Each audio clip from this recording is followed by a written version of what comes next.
어, 제 이름은 최명호입니다. 밝을 명에 클 호를 씁니다. 제 이름 석자에는 밝고 큰 사람이 되라는 의미가 담겨져 있습니다. 저뿐만 아니라 여기 앉아 계신 성도님들 모두 이름 석자를 갖고 있습니다. 그리고 그 이름들은 저마다 이름을 지어주신 부모님의 기대와 소망이 담겨 있을 것입니다. 어떤 사람은 부모의 기대가 얼마나 큰지 그 이름의 숫자가 상상을 초월할 정도로 길다고 합니다. 현재 우리나라에서 가장 긴 이름은 박하늘별님 구름햇님보다 사랑스러우리라고 합니다. 정말 길죠? 두 번째로 긴 이름입니다. 황금 독수리 온 세상을 놀라게 하다. 우리나라의 경우는 1993년 법규상 성을 제외하고 호적에 올릴 수 있는 이름의 수가 5글자로 제한되어 있기 때문에 이 기록은 아마 앞으로도 깨질 수 없을 것입니다. 이름이 길고 짧고를 떠나서 세상의 모든 이름은 아름답고 소중합니다. 어느 이름이 더 낫다, 어느 이름이 더 못하다 함부로 평가할 수 없는 것은 그 이름마다 간절한 기대와 소망이 담겨져 있기 때문이지요. 그런데 수많은 이름 가운데 비교할 수 없을 만큼 아름답고 소중한 이름이 있습니다.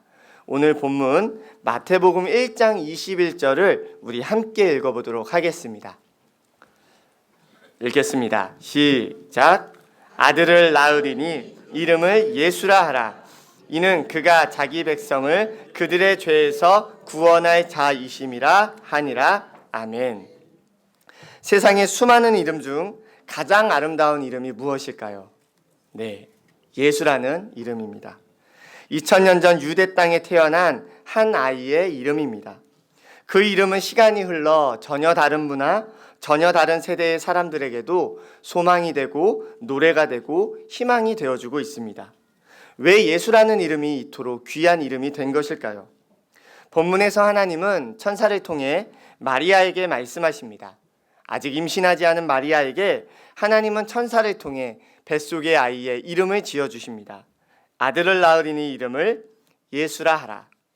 동서고금을 막론하고 대개 아이의 이름은 그 아버지가 지어줍니다. 하나님은 아직 태어나지 않은 이 아이를 향해 예수라는 이름을 먼저 지어줌으로써 자신이 장차 태어날 이 아이의 아버지가 되어주심을 보여주고 있습니다. 왜 예수의 이름이 가장 고귀한 이름일까요? 우리 인간 아버지가 아닌 하나님 아버지께서 기대와 소망을 갖고 불러주신 이름이기 때문입니다. 오늘은 본문을 통해서 가장 아름다운 이름, 가장 고귀한 이름인 예수의 이름에 대해서 나눠보려고 합니다. 먼저 예수라는 이름이 가장 고귀한 이유는 예수라는 이름만이 우리에게 참 하나님을 알려주는 이름이기 때문입니다. 믿음에 있어서 가장 중요한 게 무엇일까요?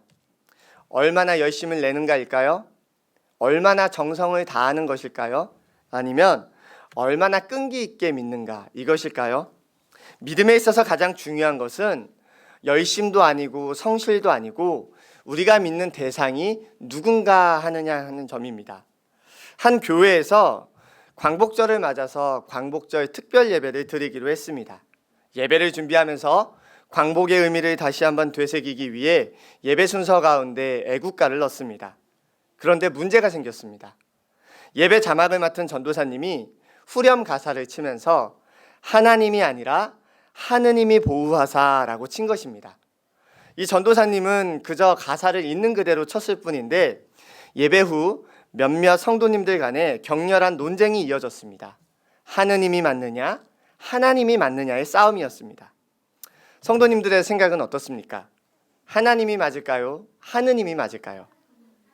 하나님. 역시 예장통합의 아이들입니다. 맞습니다. 이런 생각을 하시는 성도님들이 참 많이 계실 것 같아요. 그런데 정답을 말씀드리자면 둘 다 맞습니다. 우리나라에 기독교가 처음 들어왔을 때 하나님을 천주 또는 상제라고 불렀다고 합니다. 그러다가 로스 목사님이 최초의 한글 성경을 번역하면서 처음으로 하느님이라는 단어를 사용했습니다. 하느님은 말 그대로 하늘 더하기 님, 하늘님을 부르는 말입니다. 이때 리을 받침이 탈락하면서 하늘님이 하느님이 된 것입니다. 비슷한 예로는 딸 더하기 님을 딸님이라고 안 하고 따님으로 부르는 것과 마찬가지입니다. 그래서 아직도 가톨릭에서는 하느님이라고 부릅니다. 그럼 왜 개신교는 하나님이라고 부를까요? 왜냐하면 개신교 성경이 번역된 곳이 함경도 지방이었기 때문입니다. 함경도는 다른 지방과 달리 아래 하자가 오랜 시간 남아 있었다고 합니다. 그래서 하늘을 한알로 표기하고 읽었다고 합니다. 그래서 하나에 더하기 님, 여기서 받침이 탈락하면서 하나님이라고 부르는 것이죠. 그렇기에 하나님이나 하느님이나 사실상 같은 표현입니다. 이와 비슷한 논쟁이 하나 더 있습니다. 여호와가 맞을까요? 야훼가 맞을까요? 이것 또한 미리 정답을 말씀드리자면 여호와도 괜찮고 야훼도 괜찮습니다. 학술적으로는 야훼가 조금 더 정답에 가깝지만 그 뜻하는 바가 같기 때문에 논쟁의 이유는 없을 것입니다. 제가 왜 이런 말씀을 드릴까요? 제가 이제 목사가 됐습니다. 목사로 산 지 2주 조금 넘은 아주 따끈따끈한 목사입니다. 그러다 보니 저도 목사 소리 듣는 게 어색하고 부르시는 성도님들도 전까지 나왔다가 급하게 목사님 하고 부르는 것을 느낍니다. 그런데 사실 가장 혼란을 겪고 있는 사람들은 우리 청소년부 학생들입니다. 이 친구들이 저를 부르는 호칭이 얼마나 다양한지 모릅니다. 어떤 친구는 목사님이라고 부르고, 어떤 친구는 전도사님이라고 부르고, 어떤 친구는 쌤이라고 부르고, 어떤 친구는 띵호라고 부릅니다.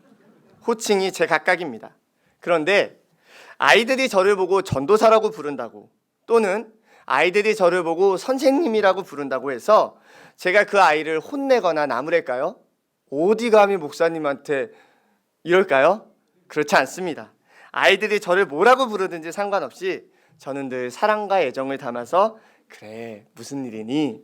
하면서 대답을 해줍니다. 왜 그럴까요? 제게 있어서 호칭은 별 문제가 되지 않기 때문입니다. 아이들이 나를 부르고 찾으면 그것으로 충분합니다. 저는 최선을 다해 아이들에게 응답할 것입니다. 하나님을 향한 우리의 호칭이 이와 같습니다. 하나님이면 어떻고 하느님이면 어떻습니까? 여호와면 어떻고 야훼면 어떻습니까? 하나님은 그런 호칭에 별 관심을 두지 않으십니다. 어느 시골의 산골 마을, 나이 많으신 할머니께서 90세가 다 되어 교회를 다닌다고 생각해 봅시다. 그 할머니가 밤마다 하나님께 기도를 드릴 때 상제라고 부르고 천주라고 부른다고 해서 하나님이 그 기도를 거절하시겠습니까? 그 기도를 듣고 노하셔서 할머니에게 진노를 부으시겠습니까? 그렇지 않습니다. 하나님에게 있어서 중요한 것은 호칭이 아니라 자신을 찾는 영혼에게 있기 때문입니다. 그런데 그럼에도 불구하고 하나님이 절대로 양보하지 않으시는 이름이 있습니다. 절대로 다른 이름으로 대체될 수 없고 부를 수 없는 이름이 존재합니다. 그 이름이 무엇일까요? 예수입니다. 예수는 헬라어 발음으로 표기한 이름입니다.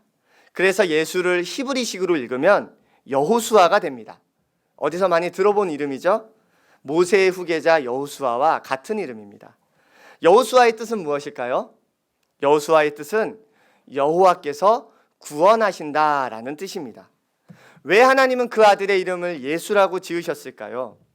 예수라는 이름을 통해 우리가 믿는 하나님이 구원하시는 하나님이라는 사실을 알려주시기 위해서입니다. 오직 예수의 이름만이 우리에게 하나님이 어떤 분인지를 가장 정확하게 알려주는 것입니다. 그렇게 예수라는 이름이 없다면 우리는 하나님이 어떤 분인지 도저히 알 수 없습니다. 성경을 수없이 보더라도, 기도를 수만 시간 하더라도 예수라는 이름이 없다면 우리는 하나님이 어떤 분인지, 좋은 분인지 나쁜 분인지 무서운 분인지 착한 분인지 결코 알 수 없을 것입니다. 그래서 예수라는 이름은 우리에게 매우 소중한 이름입니다. 성경은 이렇게 이야기합니다. 빌립보서 2장 9절에서 11절을 제가 읽어드리겠습니다. 이러므로 하나님이 그를 지극히 높여 모든 이름 위에 뛰어난 이름을 주사 하늘에 있는 자들과 땅에 있는 자들과 땅 아래에 있는 자들로 모든 무릎을 예수의 이름에 꿇게 하시고 모든 입으로 예수 그리스도를 주라 시인하여 하나님 아버지께 영광을 돌리게 하셨느니라. 오직 예수의 이름만이 우리에게 참 하나님을 알려주십니다. 그래서 그 이름은 모든 이름 위에 뛰어난 이름입니다. 두 번째로 예수의 이름이 고귀한 이유는 예수라는 이름을 통해 하나님이 무엇을 하셨는가를 우리에게 알려주기 때문입니다.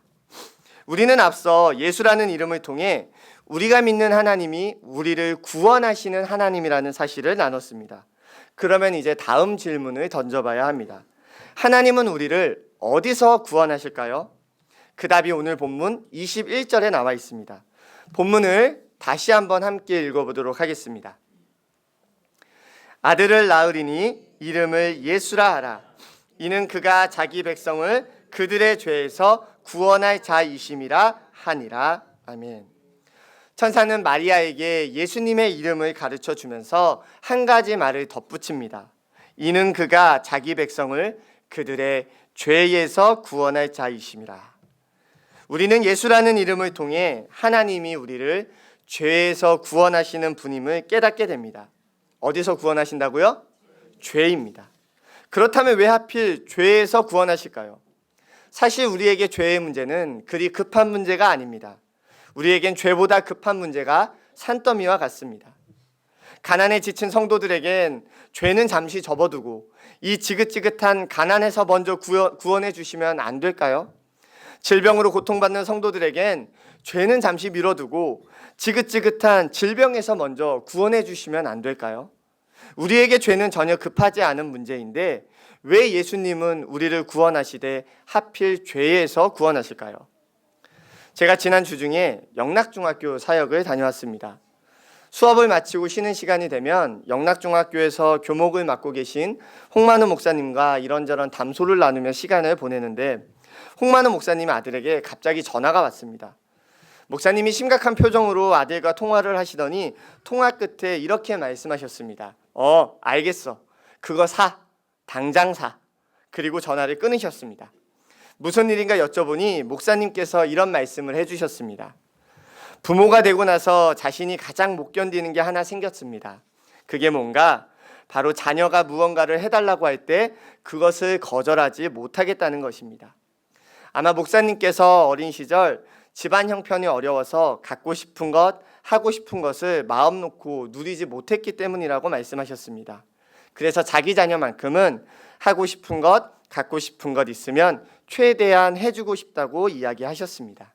제가 그 이야기를 듣고 참 좋은 아버지구나 라는 생각을 했습니다. 그런데 오늘 말씀을 묵상하면서 그 생각이 한 단계 더 나아가는 것을 느끼게 됩니다. 자녀가 원하는 것을 해주는 아버지는 참 좋은 아버지입니다. 그런데 그보다 더 좋은 아버지가 계십니다. 자녀가 원하는 것이 아니라 자녀에게 필요한 것을 채워주는 아버지입니다. 왜 하나님은 예수님을 통해 우리를 죄에서 구원하실까요? 우리에게 죄의 문제가 그리 급해 보이지 않음에도 불구하고 말입니다. 이유는 간단합니다. 그것이 우리에게 가장 필요한 일이기 때문입니다.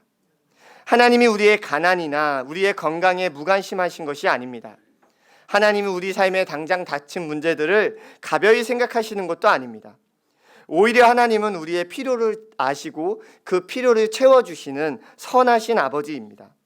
그럼에도 불구하고 하나님 아버지의 우선순위는 항상 우리의 죄의 문제에 있습니다. 왜냐하면 가난의 문제가 해결되고 질병의 문제가 해결되고 우리 삶의 모든 문제가 해결되어도 죄의 문제가 해결되지 않으면 그것은 아무 의미 없기 때문입니다.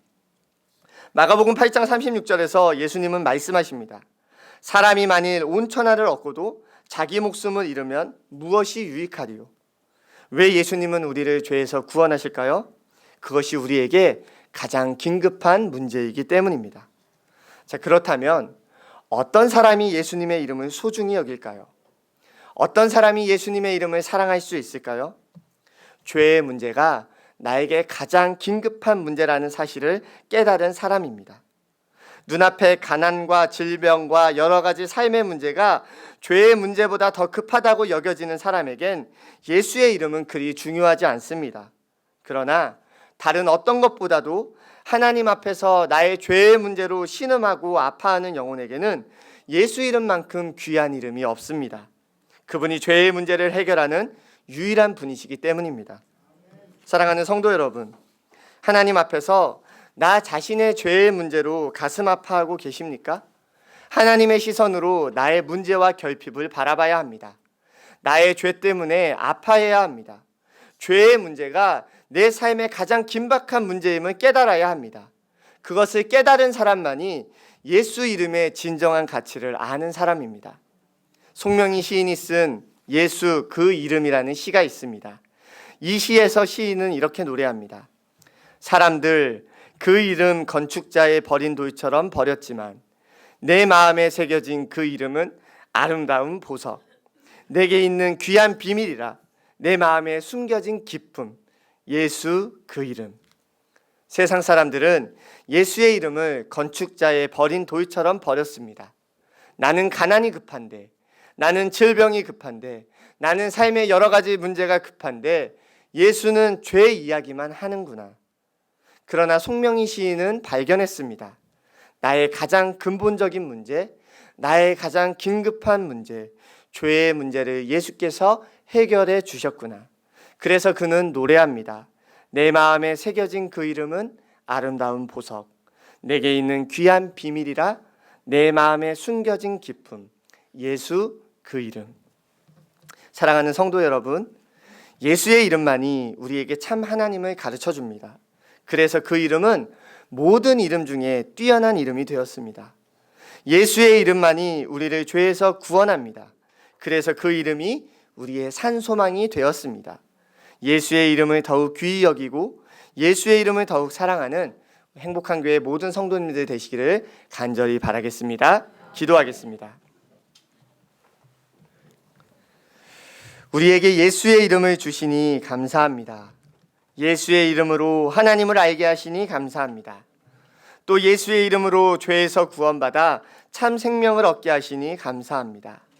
예수 이름 앞에 감사밖에 드릴 것이 없는 인생임을 깨닫게 하시고 우리의 남은 호흡 예수의 이름을 위해 살아가는 행복한 교회 모든 성도들이 되도록 인도하여 주시옵소서. 예수님의 이름으로 기도합니다. 아멘.